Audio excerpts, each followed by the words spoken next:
Hi, I'm Bob Nachbar. Welcome to the Wolfram Technology Conference this year. I'll be speaking on modeling molecules and electrolytes in solution with the Wolfram language. This is work that was started by Shruly and Liu, one of our summer school students this year, who I had the pleasure of working with. And she's provided some of the content here. We'll be describing the work that she did in her summer school project. Unfortunately, because of job interviews, she's not able to make it today. She's a postdoc at Tufts, and I think job interviews trump presenting her work, unfortunately. So without further ado, we have a lot to get through today, so let's get going.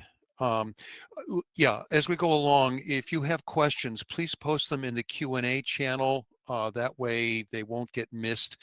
And I'm not going to be looking at the chat. I'll try to answer questions as we go along, and if they start taking too long, then I'll hold the rest till the end. The Paclet that we wrote started out as a package for the project, and I'll show some examples of the Paclet. It's on the Paclet repository, so you can download it and use it from there. We'll go through the validation of the energy computations primarily that are available in Wolfram language that the Paclet makes use of, and compare them against the published results from Tom Helgren's papers. If there's time, I'm going to do a protein ligand binding, a little bit of covering that. If it looks like we're not going to have time, I'll postpone this till the end and come back to it. Then I'm going to talk about water, mostly trying to model liquid water, and how we can measure, compute how well our model is compared to experimental results, and a little bit about hydrogen bonds. And then we'll cover the part of the talk that was Shrulian's project about modeling electrolytes in solution.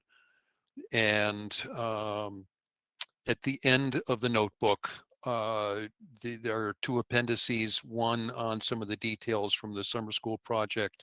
Appendix B is going through some of the details of cleaning up a protein structure that you can pull from the protein data bank that you generally need to do before you do atom level modeling on the structure. All the references are there, and all the code that is used to facilitate the presentation is in the initialization section, along with loading the molecule complexes that are shown in the visualizations. They're all included in the zip file that was part of the download. Okay, so the Paclet, why did we do it? When Shrulian started her project, she said she wanted to model electrolytes in solution with a small peptide present, and I knew we could model peptides. We didn't have any means of modeling liquid water or anything like that at the time, and I knew that the MMFF force field that we do have implemented as part of the molecule framework was designed to handle electrostatics and molecules in solution, protein binding, protein ligand interaction energies, and things like that.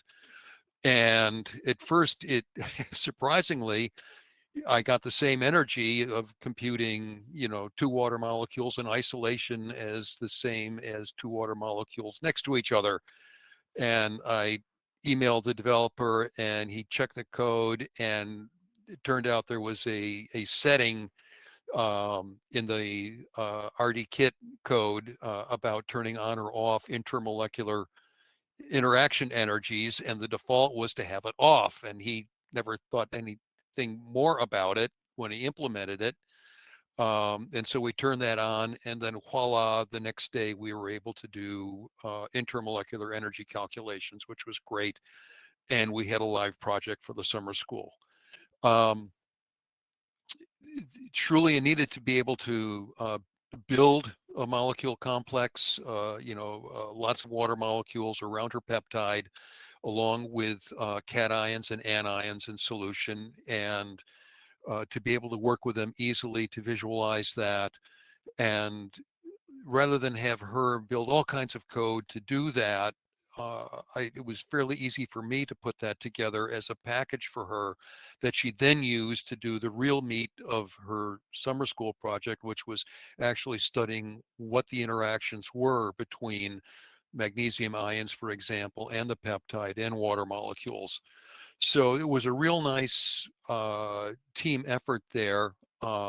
And one of the side benefits, besides her getting her project done, is we did get another packlet in the packlet repository, but it's also being a good platform for testing new ideas and developing new functions and things like that. And it's very likely that some of this stuff will end up being built into the language in some future version. Okay, so the functions in the packlet let one build water complexes, edit them molecule by molecule if you want to visualize them, and to compute energetics.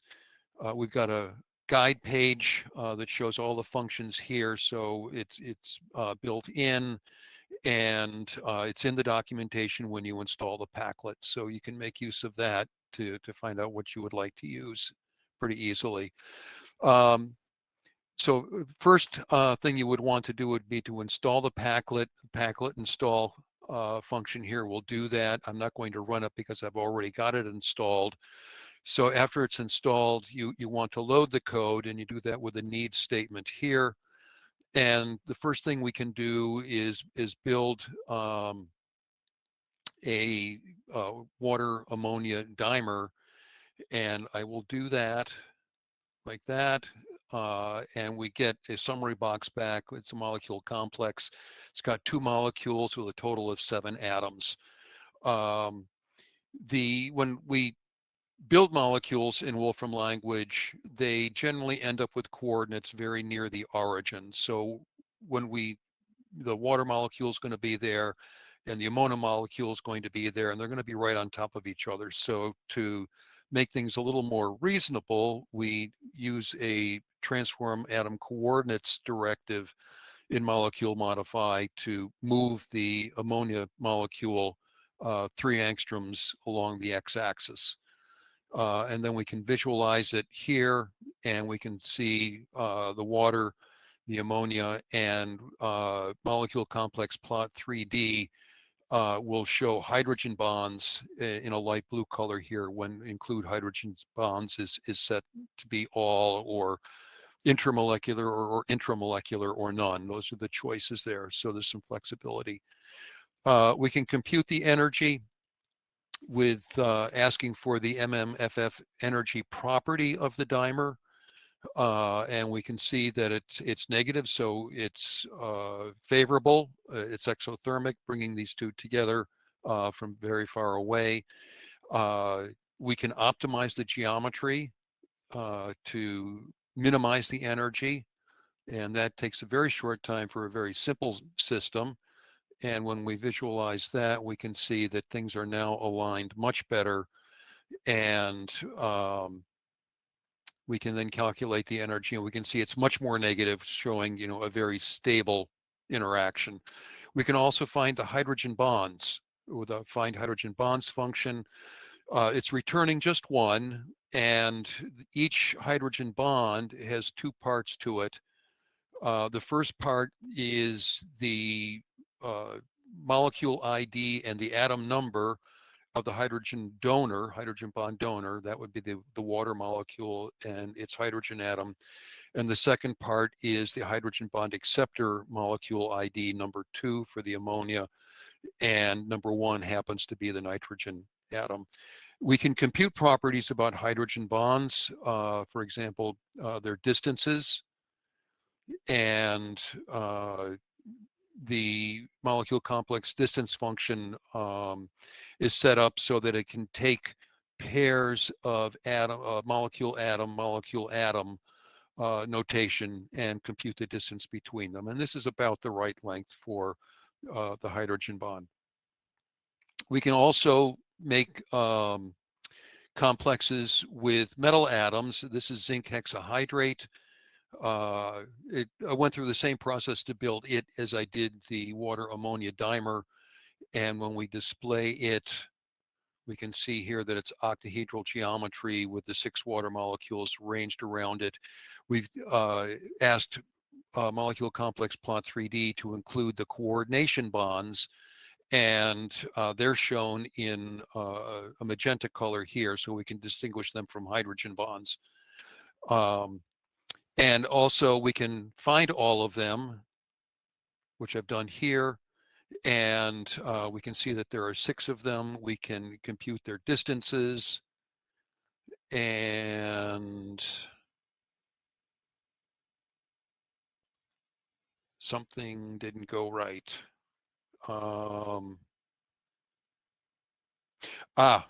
Okay. Let me compute the hydrogen bonds first and then compute the distances. And now they're all the same. The percent sign got me. The geometry of the complex is interesting. You can see that the water molecules are lined up in 3 mutually perpendicular planes, and that's very unusual symmetry. It's TH symmetry, tetrahedral symmetry with the mirror planes instead of the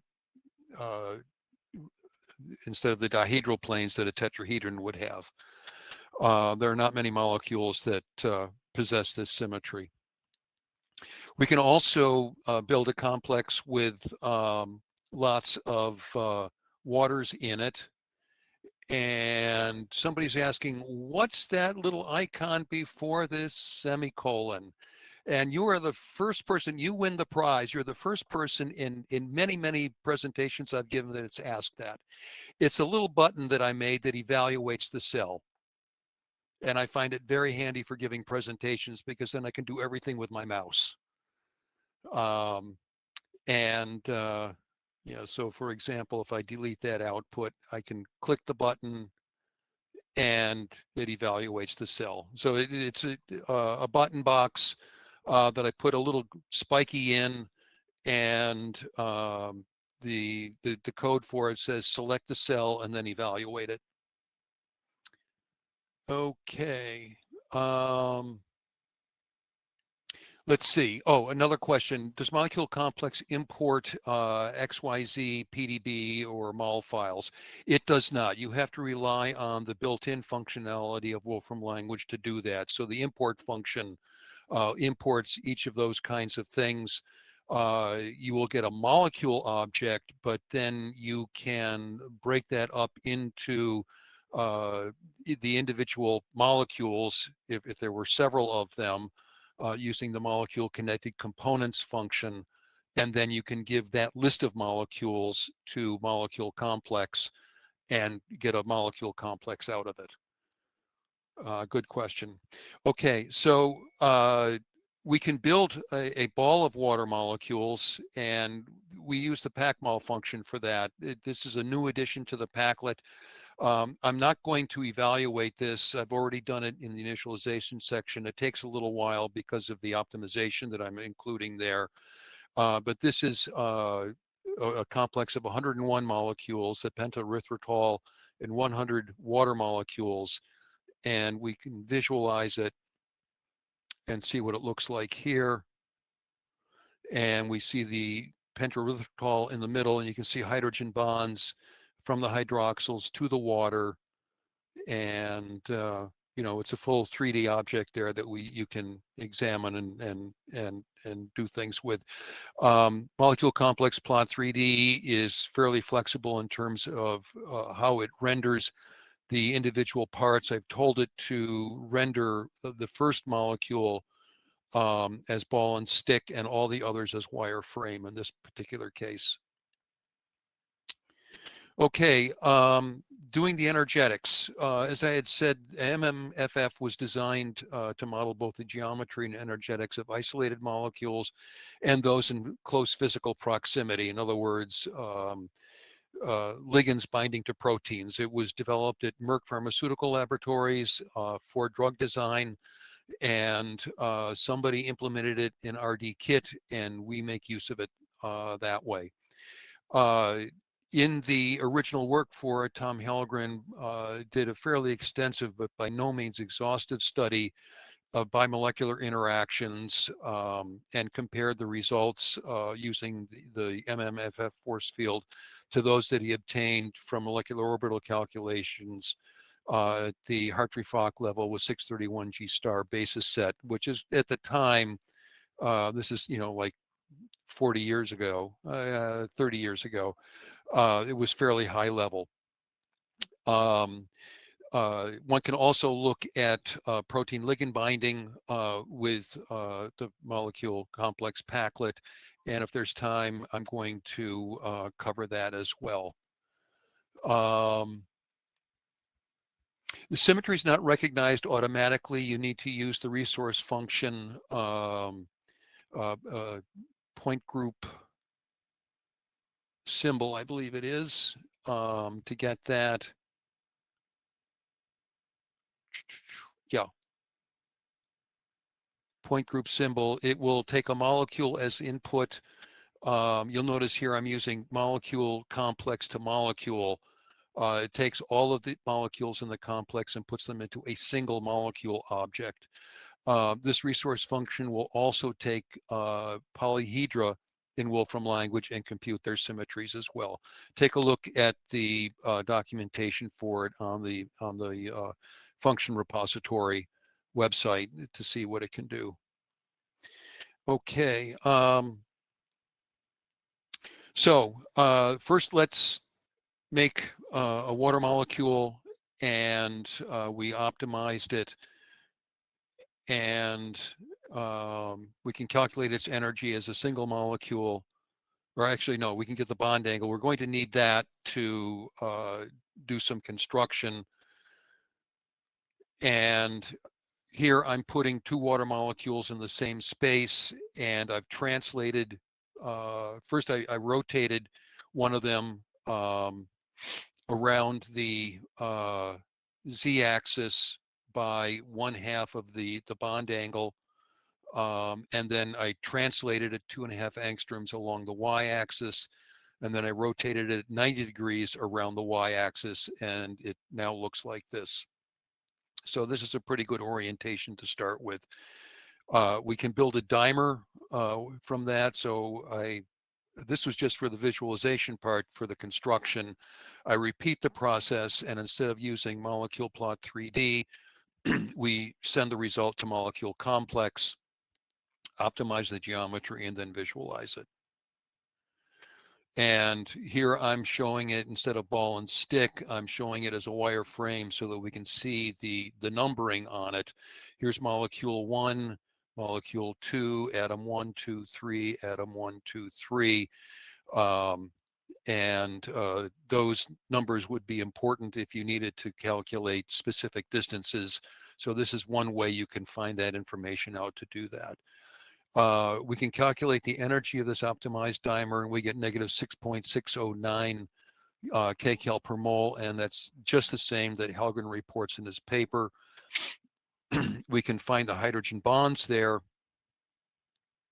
and there was just one, and we can calculate its distance, which we get 1.776, the same as Helgren. We can calculate the distance between the water molecule, or the oxygen atom of the second molecule, and the oxygen atom of the first molecule. We get 2.75, which is what Helgren reported as well.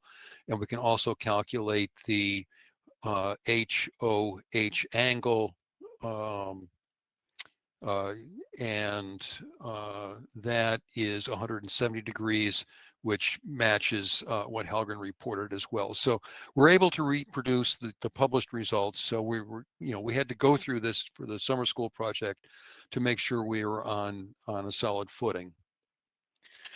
We looked at a number of different complexes and compared the geometries and energies reported by Helgren, as well as what we compute. These are the published results here in the first column. The second column are the ones that we compute in Wolfram language, and the delta column is the difference.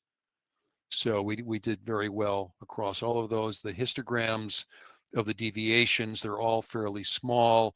And the ones that seem a little bit on the large size are probably because the original work by Hallgren did not have complete convergence of the optimizations. And we know that in Wolfram Language, the optimizer does get the gradient down quite a ways.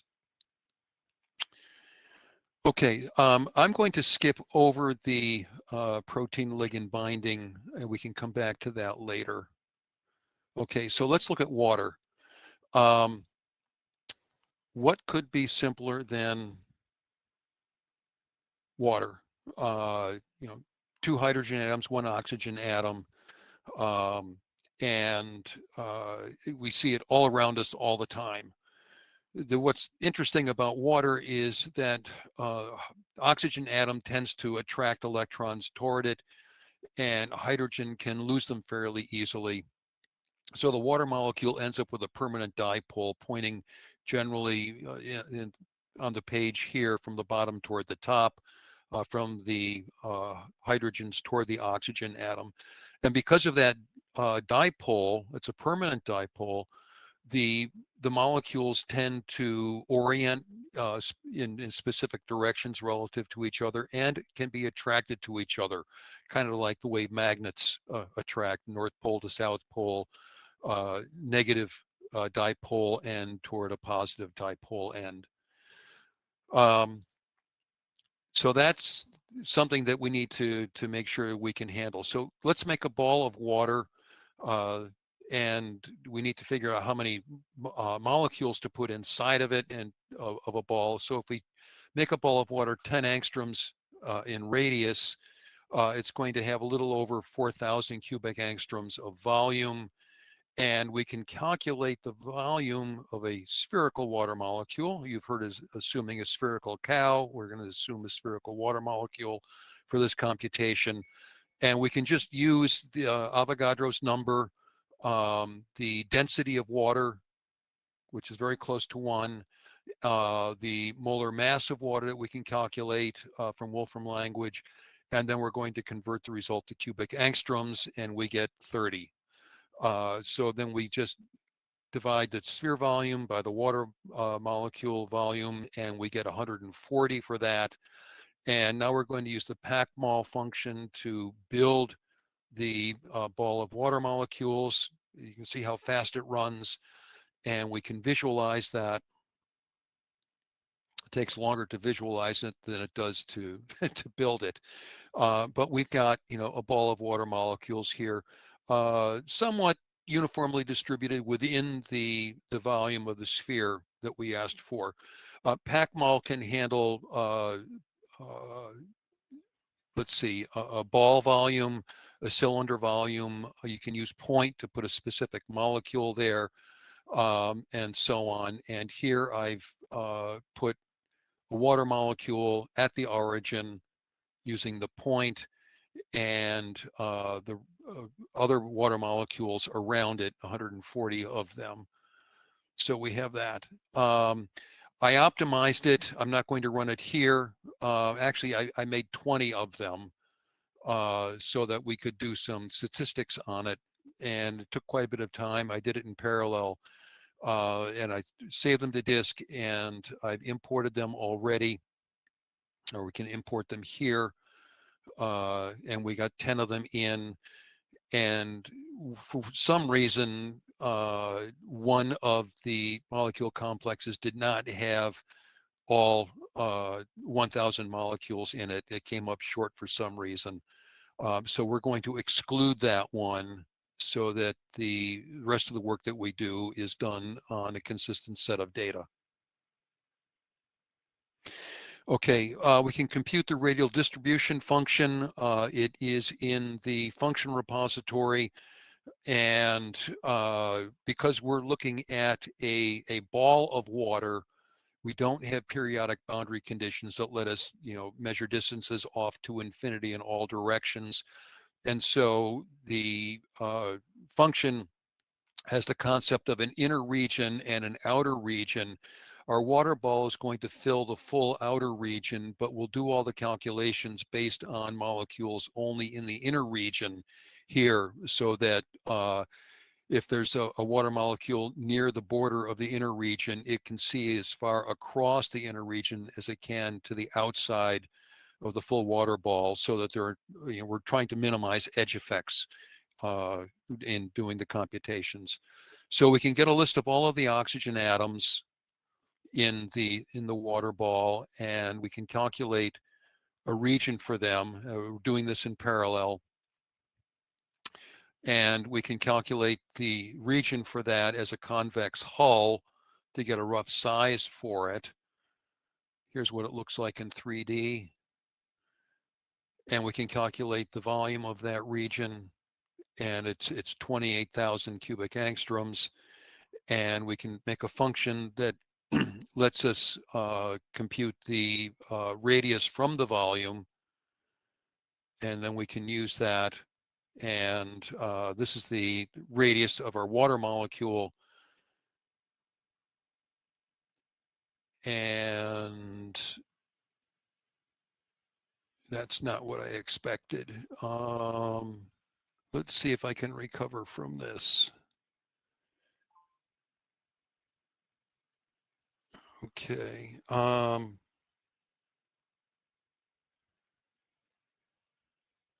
Okay, here is the, well, actually, we can recover from this. I can come back up here and get the radial distribution function using the resource function here with our list of oxygen atoms.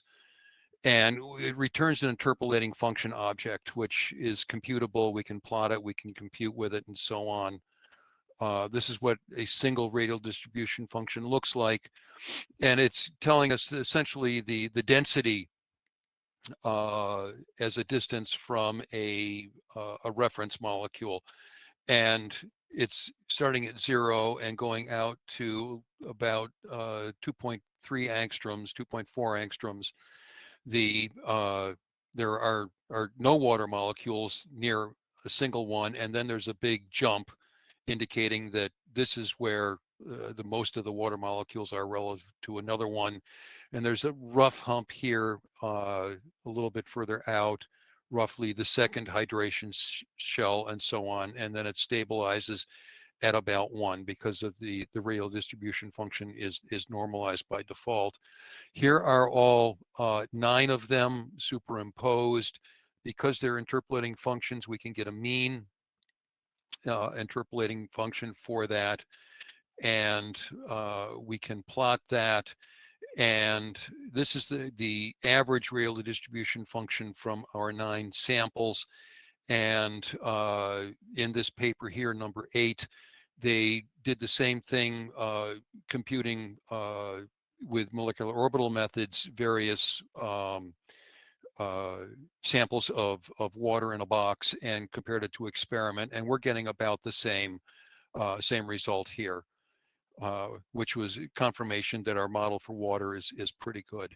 We can do the same thing on the hydrogen atoms, and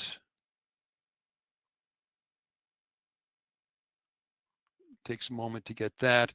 And we can see that we get a very similar sort of radial distribution function, a very sharp spike initially at about 1.5 angstroms, the same as they did. A second maximum out here at about 2.4, which we're seeing, and getting a bit of a third one out here at around 3.8, and they did as well. So it looks like we've got a pretty decent model for water. Okay, hydrogen bonds, we can look at those as well. We can measure the distance from the hydrogen bond donor atom to the acceptor atom and the angle, and look at those statistics as well.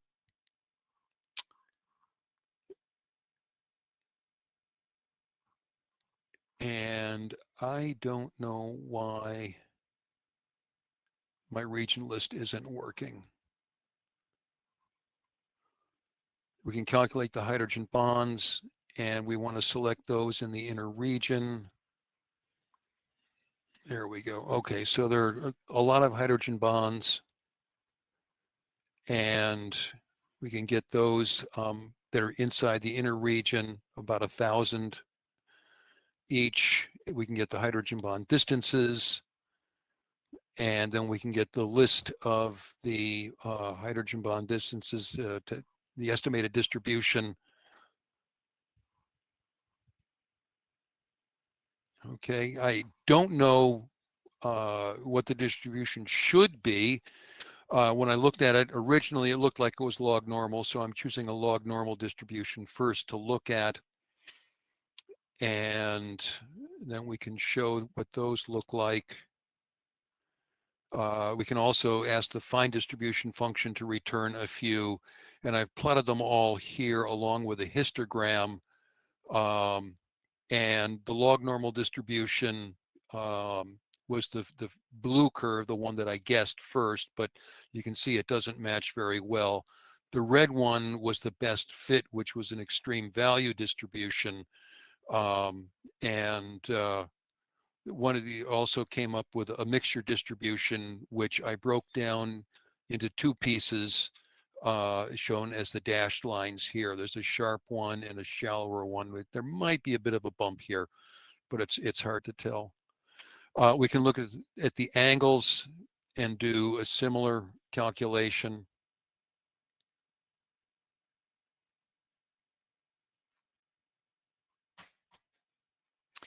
And these we know the angles have to be between 0 and 180 degrees. So I'm choosing a beta distribution for that. And scaling it appropriately to be between 0 and 180. And that's a much better fit here, the blue curve. The fine distribution shows a Weibull distribution, which is a kind of extreme value distribution like we saw before for the hydrogen bond distance. And we can plot angle and distance together and as a scatter plot here, and we can see what the density looks like. And this is very similar to what was reported in the published paper as well. Okay, so electrolyte solutions. This was Shrulian's project. She was studying the effect of small peptides, primarily from silk, that are in solution, and what their effect is on aqueous electrolyte batteries. There's an interest in finding replacements for lithium-ion batteries for a number of reasons that I won't go into, but using the more traditional aqueous solution type batteries, there are some problems. The electrodes tend to have dendrites form where the metal gets deposited in these tree-like structures that inhibit good exchange of metal to ion reactions at the electrode surface. You can get oxides plating out onto the electrode, which is also known as poisoning from impurities in the water. And you can get hydrogen gas evolution as well, which is, not good for the electrode, as well as being dangerous because hydrogen gas is flammable, and when it's concentrated and ignites, it actually becomes quite explosive. And so when you put silk peptide into water, it modulates these effects and reduces them. And Shrulian's project was trying to understand what are the molecular interactions happening around the small peptides that might be contributing to the beneficial effects that have been observed experimentally. So what she wanted to do was to take a small peptide, ADS, or alanine aspartic acid serine, in water. She put it into a cylindrical shape that she called a nanocylinder. And she had to build the molecule, and at pH 7, the carboxyl group of both the aspartate, the aspartic acid in the middle, and the terminal serine are going to be ionized, and the amino group on the N-terminal and the alanine is also going to be ionized. It picks up a proton, and so she built it using what's known as the Smiles string notation here, so she could get exactly that kind of structure. So there's the molecule object, and we can draw it as a chemist would on a blackboard. And it looks like this. Here's the alanine with the amino group protonated, the aspartic acid with its side chain carboxyl ionized, and here's the terminal serine that has a hydroxyl group on it that is going to interact with water and possibly with metal cations, and its C-terminal carboxyl group is also ionized. She then put a lot of water molecules around it, and in Appendix B, we recapitulated what she did with a smaller example, just a single amino acid in a ball of water that's much faster to calculate, and we can leave that to you to run on your own after the talk today. So we did it for the talk. We're doing it now with the PacMol program. We're telling it to put a water molecule. We're telling it to build a cylinder with 500 water molecules in it, and the cylinder is going to be 32 angstroms long and 11 angstroms in diameter. And we're going to put the ADS peptide at pH 7 that we had just built at the origin here. And so let's do that. And then we can draw it. Okay, so there's 501 molecules in the complex. And it takes a little bit of time to draw it. And here it is. I've drawn the peptide as space filling, so it's easier to see. And this is what it looks like. If we look at it end on, you can see that it really is a cylinder. Okay, and those of you that are not organic chemists, the red atoms are oxygen, the white ones are hydrogen, the carbons are a gray, but they're toward the middle and they're harder to see, not much of their surface is exposed. And we've got the ammonium group sticking out at one of the ends, and that should be, we should see some blue in there, but I don't see it here. Okay. On the next slide, we place a magnesium ion in the vicinity of the peptide, and then we model its energetics. And to do that, we make a smaller cylinder around the peptide so that the magnesium ion is close. And then we generate a bunch of random points within that cylinder, 50 of them, and we want to find those that are outside of the volume of the ADS peptide, and far enough out that they're not right on the surface. And so we're assuming we're going to use a distance of 1.7, which is about the van der Waals radius of a carbon atom, which is a reasonable boundary to use around that. So we do that, and we calculate the points that are outside of the molecule, and selecting only those. There are 46 candidate points. We lost a few in the process, and then we can calculate the distance from the center where the peptide is located, and we'll sort them, and then we'll take the one that's closest. So this is the magnesium cation, and we've placed it at the position that was closest to the peptide, and we can show what that looks like. Okay. Yeah, this is not visualization. This is just the complex. Okay, and it looks like there's some more questions. The paclet is available on the paclet repository. So just go to the Wolfram paclet repository and look for MoleculeComplex. You can get an alphabetic listing and you'll find it there in the M's. Okay, so we made the complex and let's take a look at it here. When you're in presentation mode, the cell brackets don't show automatically, and so I lose track of when it's evaluating and when it's finished.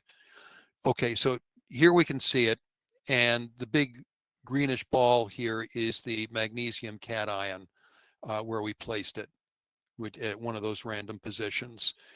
We can optimize its geometry, which I've already done. I'm importing the result and displaying it here. Still running. Okay, we'll just move on. These are some visualizations of some of the other cylinders of water around the peptide that Shrullian made with the magnesium at different positions. And these are just screenshots, so I can't rotate them for you, unfortunately. Okay. When she optimized the geometry after she placed the cation, it usually moved. It started out in a random position, and as you minimize the energy, it interacts with the water molecules around it and with the peptide. And here it was plotting the original position, the B for before and the A for after, from 9 different random positions. And we can see that the zinc ion or the magnesium ion tends to move close to the negatively charged parts of the peptide and away from positively charged ones here. This is the positive amino group over here. And when the zinc ion was near it, or magnesium was near it here, it moved away. We can extract the peptide and the magnesium or cation from all 9 different complexes here and plot them. We can align them using the molecule align function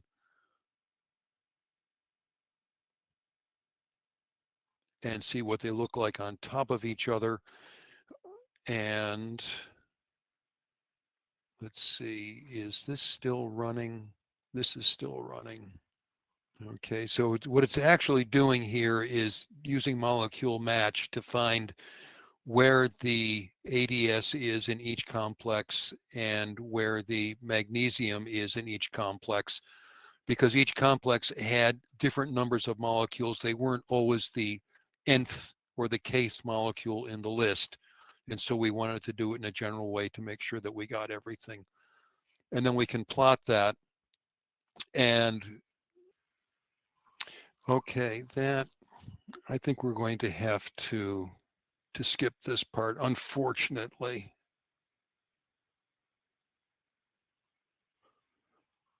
Okay. What I wanted to show here was in the version of the presentation that you downloaded, all of the outputs are present, and what you can see is the peptide.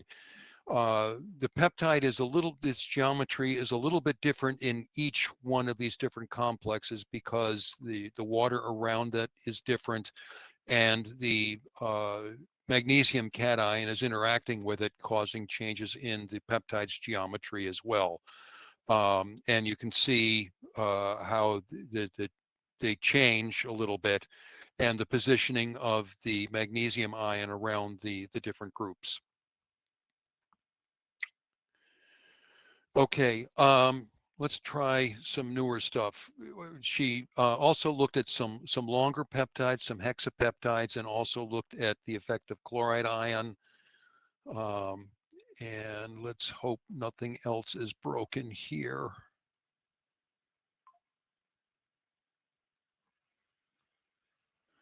This does take a little bit of time, I know, to find all those hydrogen bonds. There we go. Okay, so that's working. Okay.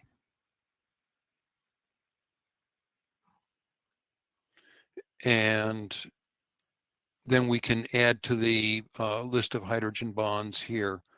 What I'm going to do is add the position of the ADS molecule as well, and get the positions of the oxygen atoms from the hydrogen bonding water molecules and the ADS molecule. And there are 12 of those, and I'm going to then take just those 12 molecules out of the complex so we can visualize them by themselves without the interference of all the others. And this is essentially the first hydration layer around the peptide. We can calculate the energy of that system, of the whole system, and then if we calculate the energy of individual parts and take the difference, we get how much energy it costs or is released to bring all of these molecules together from being infinitely far apart. If you remember Jason Sonnenberg's presentation yesterday, if the result is negative, that means the reaction of moving everything together is exothermic and stabilized. And if it's positive, it's endothermic, meaning you have to put energy in to make that happen. So we can calculate the energy of the whole system here, which is negative 120 kcal. And we can then calculate the energy of all the individual molecules. And for all the water molecules, they're zero because there's essentially no strain within an isolated water molecule. And we do have a little bit of, we do have some energy here for the ADS peptide because of the electrostatic interactions from the charged groups is making this negative. If we do the difference, we can see the result is minus 96 kcal per mole. It's exothermic, which means it is stable. We can do the same thing with the others here.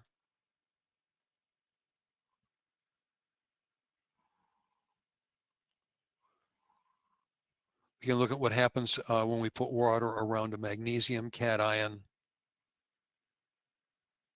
Okay, these are the coordination bonds around the magnesium. And we can build the same sort of thing to look at here. So here's the peptide with the coordinated magnesium atom, and its water's coordinated around it. Again, it's an octahedral arrangement of atoms around the cation. And the energy of the whole system is minus 360, and the energy of the individual components are here. And they're pretty much all zero, except again for the peptide. And the total energy of the full system is negative, which means again it's a stabilizing interaction, and it's very negative here, which means it's a substantial effect of bringing the metal cation in proximity to the peptide. Looking at chloride, and I'm trying to get through this quickly before we run out of time. And with chloride, it's still stabilizing. It's exothermic, but nowhere near as much as with a magnesium ion. And I'm not exactly sure why that is, because the number of interactions is about the same. So Shulian looked at the 3 different peptides that we mentioned, the tripeptide and the 2 hexapeptides, with a number of different arrangements of magnesium and chlorine around them. And we can see that in all cases, it's very much a stabilizing interaction, that the peptide does have that positive kind of interaction with the electrolytes in solution. And the effects are plotted here as bar charts. The ADS and the hexapeptide valine isoleucine aspartate valine lysine, these two have stronger interactions with the water, probably because of the aspartate. This hexapeptide is just polar groups glycine and alanine with one serine on the end. The interactions with chloride are much weaker, although they are still energetically favorable.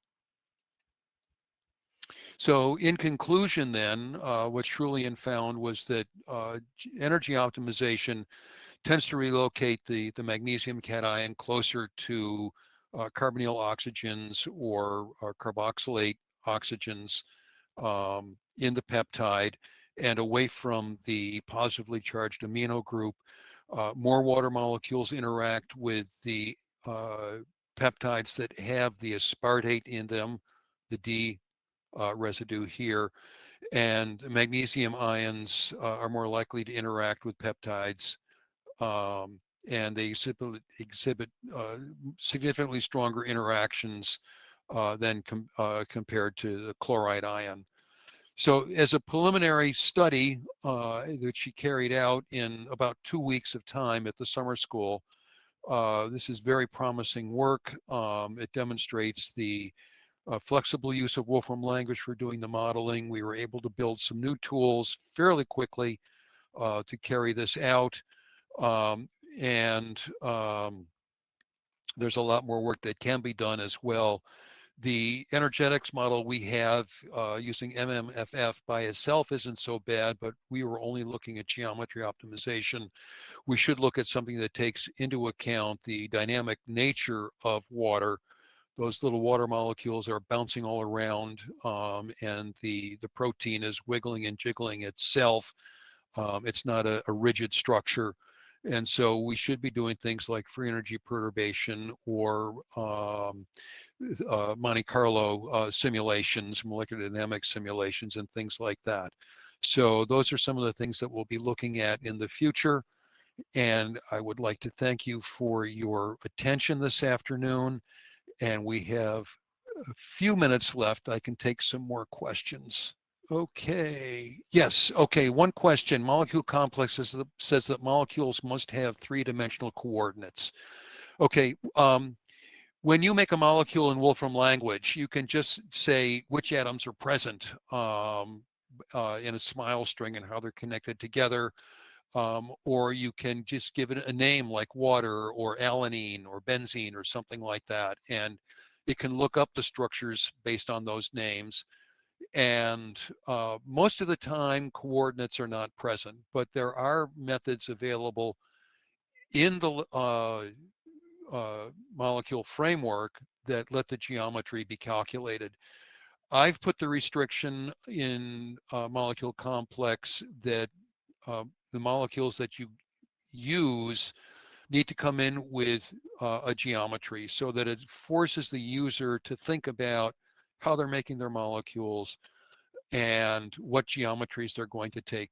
Most molecules are flexible, and you don't always want to take the first geometry that the geometry builder produces in the language, or you may want to do a confirmation search first and choose the low energy confirmations rather than the first one that happened to be made. So that's the responsibility of the modeler when you're doing this sort of work. And so that's why I put that restriction on MoleculeComplex. There is a function in the paclet called make molecule 3D, which essentially does that for you. It uses the automatic method to add coordinates, and then optimizes the geometry for you. But beyond that, it's really the user's responsibility to make their molecules in the geometries that they need for their study. If you're just going to look at things, not so bad. But if you're doing serious computations, molecular modeling, drug design, materials design, and things like that, there are a lot of details that you need to pay attention to. Okay. Any other questions while we have another minute or two? Actually, we're a minute over, so.